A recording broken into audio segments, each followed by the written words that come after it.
Hello, hello. So, the three most common mindset challenges I hear from runners is thinking they'll be shit, thinking other people will think they're shit, or thinking your run was shit. So, we are going to spend the next, 15, 20 minutes chatting about each of those three things because there are simple things that you can do to stop your brain sabotaging your run.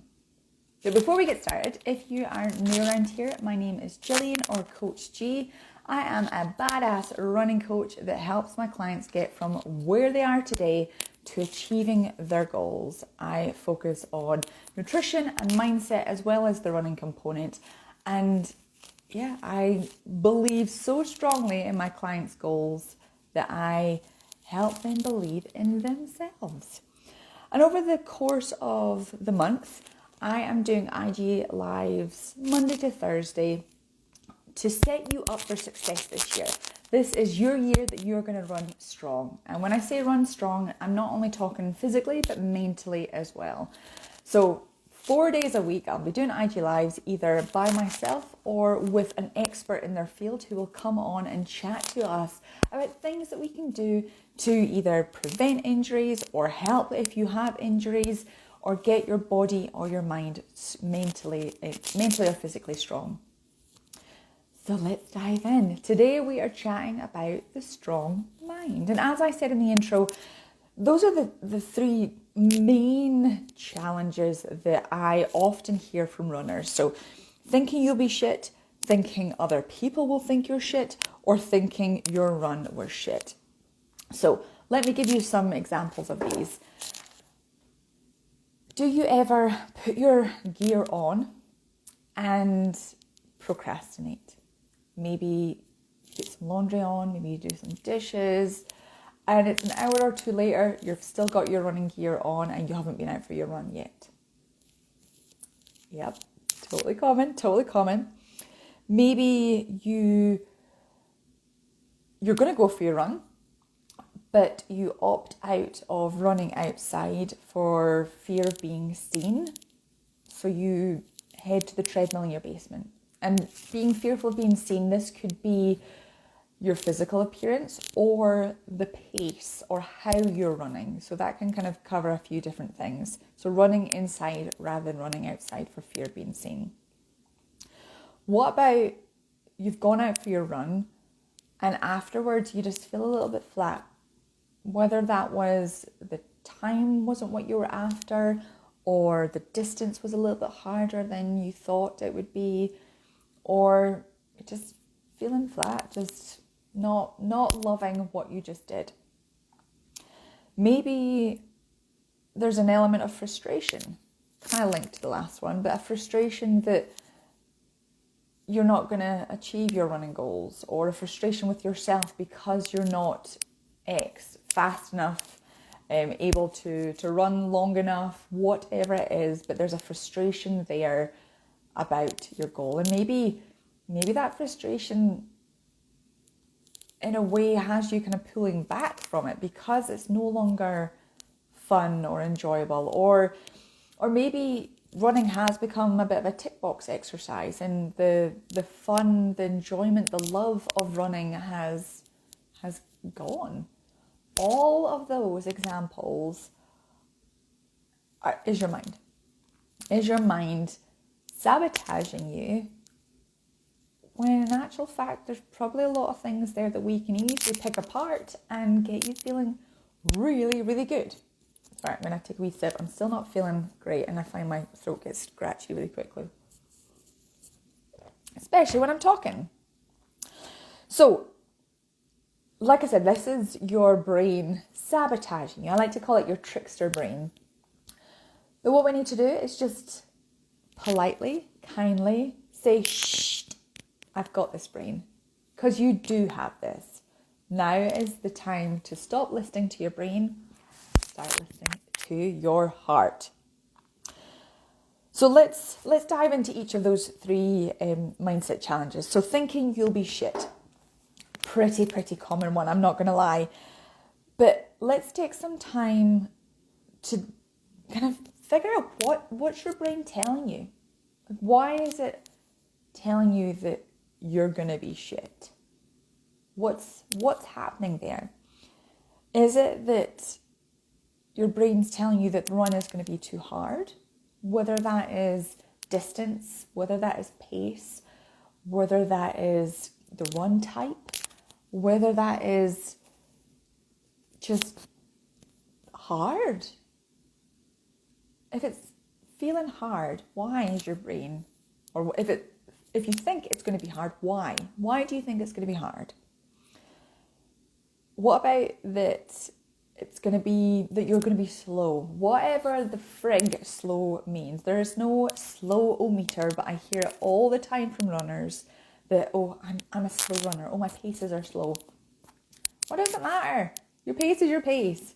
But why is your brain using your pace, whatever that is, as a reason for feeling shit? What about the feeling of not being good enough? Ooh. Not good enough to achieve your goal. Not good enough to hit the paces that you want to hit. Not good enough to achieve the distances that you want to achieve. Not good enough to run those 3 hills or hit a certain pace doing your speed work. Taking some time to delve into the why behind those thoughts really just arms you with so much data to help get past that. Because all of those, it's just your brain. None of it's true. Or, well, it might be hard, the run, but it's probably hard for a reason. Maybe because you're doing hills or speed work, or you're tackling a new distance or a new pace. But if your runs are hard more than once a week, like if your steadies or your easy long slow distance runs are hard, then you need to pull back the intensity there. But this exercise really just helps kind of get to the root reason for feeling those things. And that's one of the main areas that I work with my clients on, is delving deeper into the why. That's why I include mindset coaching as part of my running coaching, because it is more than just putting one foot in front of the other.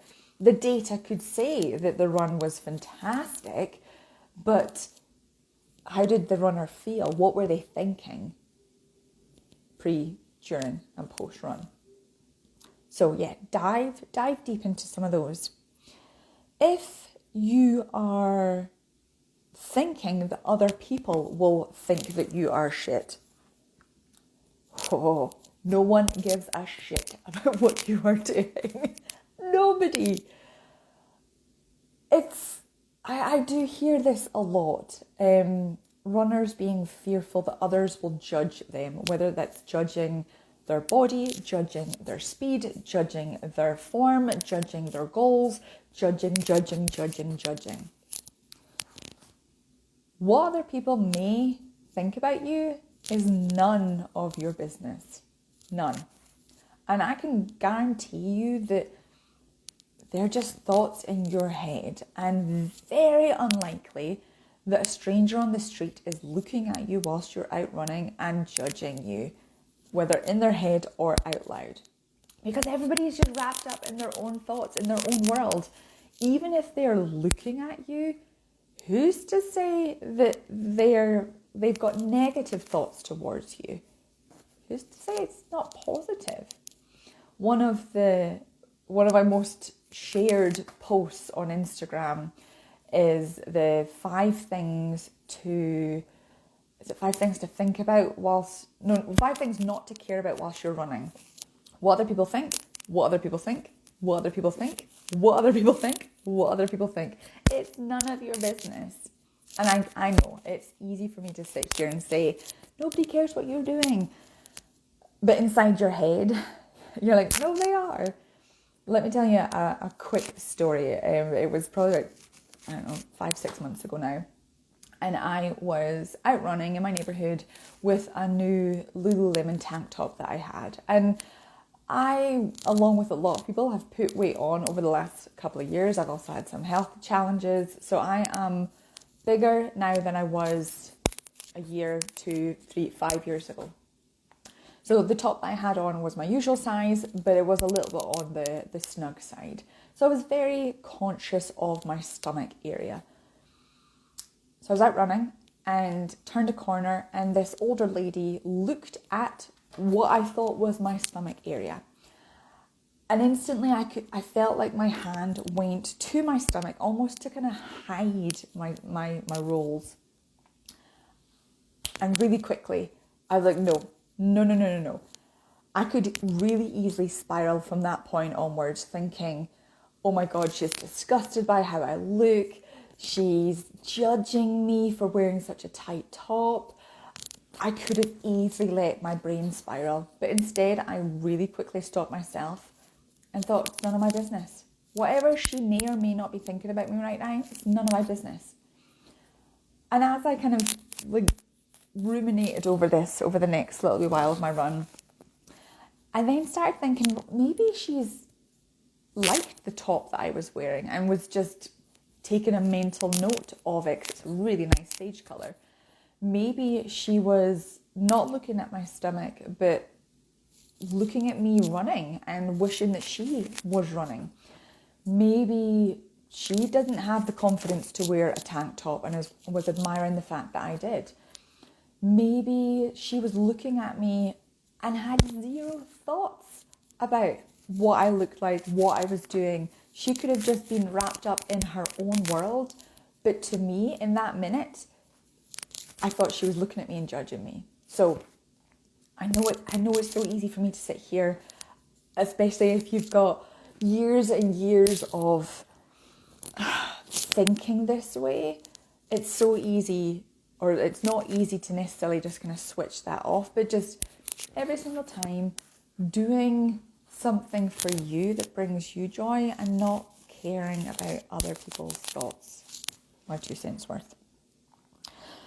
The third one, thinking your run was shit. Now this is a really, really good one.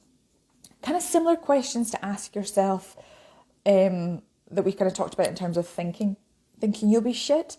So what's your brain telling you? Was it telling you that the run was hard? Was it telling you that you weren't good enough? Was it telling you that you were too slow? So yeah, very, very similar questions to the first challenge that I talked about. Because again, this is really, really good data. And in a moment, I'll kind of talk about things that you can do as an evaluation process after your run. But just sitting with these thoughts really helps you pick them apart and figure out the root cause of this. Like, was your run actually shit, or were you putting too much pressure on yourself? Were you trying to hit times that you manage easily, but last night you didn't have much sleep? Maybe your period has started. Maybe you are hungover, or you've not hydrated well, or not eaten well. Like, there's so many factors that come into play as to why the run felt the way it did. But kind of getting to the root, like I said, just gives you so much powerful data to change it for the next time. And it's so easy. Negative thoughts, it's so easy. They're often automatic. They are often ingrained. They're often subconscious. So what we are trying to do here is be really mindful of what we think about, because what we think about is what we ultimately believe. So if I'm saying to myself, oh, you're shit, you're not a fast runner, you never hit your distances or the paces that you want, other people think you're terrible, then if I'm thinking all these things, then that's going to then impact my performance. So let's switch that and start believing in ourselves, believing that we can achieve our goals. Because if we're focusing on that belief, then there's no time to think about all the negative stuff. Like, how would it feel having that belief in yourself, having it so strong that you know with certainty that you are going to achieve your goal, whatever that goal is, distance, time, whatever that running goal is. How would that feel? Would that make you feel lighter and run with more confidence, run more just feeling good and not take a knock so hard? I think it would. And as I mentioned before, I do a lot of work, mindset work with my clients, because running is so much more than putting one foot in front of the other. I would say mindset is a huge component of half marathon, and ultra marathon, but still for 5K and 10K as well. It's maybe not so much for the 10K, but if you're new to running or returning from running and working your way to the 5K distance, it can be a lot of mindset work as well. So don't just focus fully on one foot in front of the other. There's so many other components, and I probably spend the majority of my time coaching clients, and it's on the mindset piece, some nutrition, and maybe a little bit less on the running, which is kind of ironic given that I'm a running coach. So yeah, you want to believe in your goals. And as I said, I've got a run evaluation process that I do with my clients, I do it with myself, I do it with strangers on the internet. Whenever somebody says they had a bad run or a bad training cycle, this is what I jump in straight away with. I want you to tell me 3 wins, 3 positives, 3 things that you're proud of to do with that run or to do with that training cycle. And straight away, often it's, I can't think of any. I'm like, no, have a think. And these 3 wins can have nothing to do with numbers, nothing to do with data. So nothing to do with distance, speed, splits, nothing. Anything that could be found on here isn't included. How did you feel? What did you experience? What did you hear? What did you smell? What did you see? Because doing this exercise helps you focus on things that are a bit more positive rather than just focusing on the negative. And this can be anything. It could be you managed to get your run done before the rain started. It could be that you were wearing new running shoes and they felt super delicious on your feet. Maybe you saw a really cute puppy. Maybe you said hello to another runner and they smiled back at you. Maybe you ran up a hill rather than walked it. Maybe your breathing was under control the whole time and at no point did you feel like you were gasping for air. Maybe, what else? Maybe you smelt freshly cut grass and it just triggered a childhood memory. All of these things just help top up that positive bank for your run rather than just focusing on the negatives. And what I typically like to do is if somebody really, really is struggling with the 3 wins, then I ask them for 10. Because having the 3, it's a really good introductory point. It's a low barrier of entry. No matter how bad your run was, you can think of 3 wins, 3 positives, 3 things that you're proud of. But if you struggle, try to get 10. Struggle with 10, try to get 15. And just list every single last positive that you can think of. Every single last thing that you're proud of. Every single teeny tiny win. And it can be teeny tiny. It can be that you didn't need to stop and lace up your shoes. Like tiny things. There's always wins. There is always wins. I was chatting to a runner the other day and she is racing in a few weeks' time and didn't have the training cycle that she hoped for.